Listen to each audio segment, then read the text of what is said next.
Imagine a new plan for a major infrastructure project is being put forward by your government. For example, a new runway at an airport, a new high-speed intercity railway line, or a new motorway. As a public health specialist, what frameworks or tools can you use to explore the effects of this project on the health of the local population? And how can you generate evidence-based recommendations which will influence how those effects are distributed within the population? To enable us, as public health specialists, to answer these questions, we conduct health impact assessments. So I'm going to outline what a health impact assessment is and why it is important. Let's start with two key terms.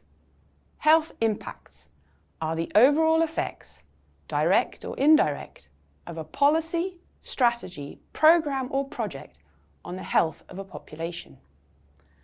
A health impact assessment is a combination of procedures, methods and tools that systematically judges the potential, and sometimes unintended, effects of a policy, strategy, programme or project on the health of a population and the distribution of those effects within the population. So why are health impact assessments needed? Well, there is increasing recognition by government policymakers that many contemporary health issues are profoundly influenced by factors outside the traditional realm of health and healthcare. Factors such as literacy, poverty, and employment contribute to disparities in life expectancy, as well as to health-related quality of life. Concerns about how to address these factors has led to a focus on health in all policies, in which policies in social sectors such as transport, housing, employment and agriculture ideally would contribute to health and health equity. So, you can see that health impact assessments are important for evaluating the potential future impacts of proposed actions in other sectors that are likely to lead to significant health effects that are positive, negative or both. A health impact assessment offers a means to make these health effects explicit and identifies appropriate actions to manage these effects. They offer great potential for promoting health by encouraging decisions that protect and enhance health and health equity. 4 values are particularly important for health impact assessments. 1.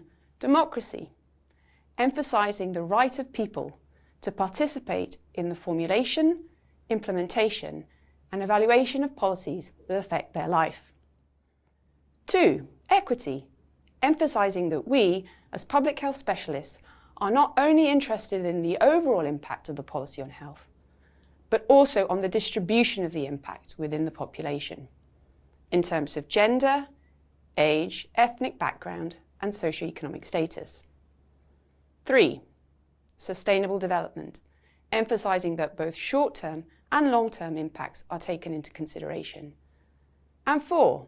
Ethical use of evidence, emphasising that the use of evidence has to be rigorous and based on different scientific disciplines and methods to get as comprehensive assessment as possible of the expected impacts.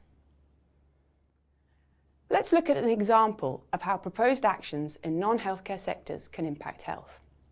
But first, take a moment to think about what health effects you would want to consider in a major transport project.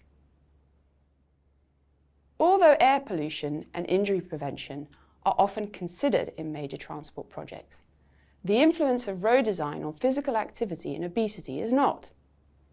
A health impact assessment that recommends the addition of pedestrian and bicycle facilities to a transport project would contribute to building an environment that promotes the public's health.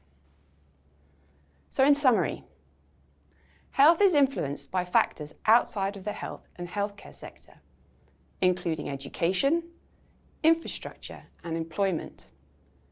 We, as public health specialists, need to engage more proactively in policy-making processes, and health impact assessments provide a great means for doing so. Finally, a health impact assessment is a tool used to judge the potential health effects of a proposal on the health of a population and make recommendations on how to optimise the positive effects and mitigate the negative effects of that proposal on health.